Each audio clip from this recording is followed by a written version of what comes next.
is Jennifer Spiegelhauer, and I'm going to tell you the story of the legend of the Bluebonnet as told by Tommy DePaula. First, there was a land called Texas. And in Texas, there was a people called the Comanche. And the Comanche were going through a severe drought and famine, which is not unusual in this part of the country. Well, they had been asking the spirits, "What have we done to anger you?" And they still had not had any answers. And so for 3 days, they danced and they sang to the great spirits, and still no relief. Well, this great famine was very hard, especially on the elderly and the very young. Among the very young that were still around was a little girl by the name of She Who Is Alone. She had lost both her parents and her grandparents to the famine and was being raised by the tribe as a whole. Now, She Who Is Alone had this beautiful warrior doll that her mom had made for her. She had hand-painted the face, and then her father went out and found the most beautiful blue feathers from the bird that calls Jay, Jay, and put them in her hair. And She Who Is Alone cherished that doll because of all the memories it brought back of her family. Now, the shaman, who was growing more and more concerned about the lack of rain, went out to the hills just outside of the tribe. And he asked the spirits, "Oh, great spirits, what have we done to anger you?"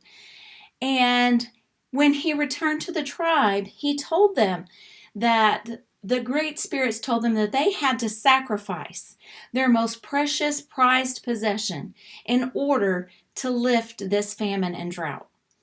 Well, some of the elders in the tribe and some of the older people in the tribe kept saying, "Well, I know that the great spirit does not want what I have." Well, She Who Was Alone looked at her little doll that meant so much to her, and she said, "I know that this is what needs to be sacrificed." So, that night, after everybody had gone to bed, she walked out to the fire, found the one glowing stick left, and tiptoed and crept out to the hill where the shaman had gone.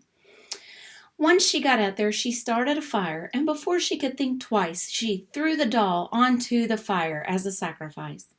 When the fire cooled down, she took the ashes and she spread them to the four winds, to the north, to the south, to the east, to the west. And there she fell asleep.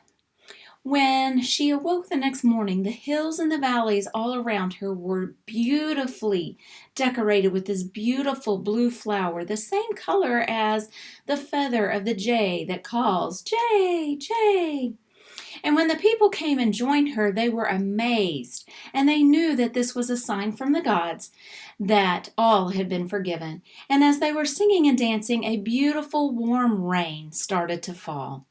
And so every year at the same time in the spring in Texas, these beautiful bluebonnets bloom and cover the hills and valleys to let everybody remember the sacrifice of a young Indian girl who, by the way, had her name changed to One Who Loves Her People So Dearly. Thank you so much, and I hope you enjoyed this story.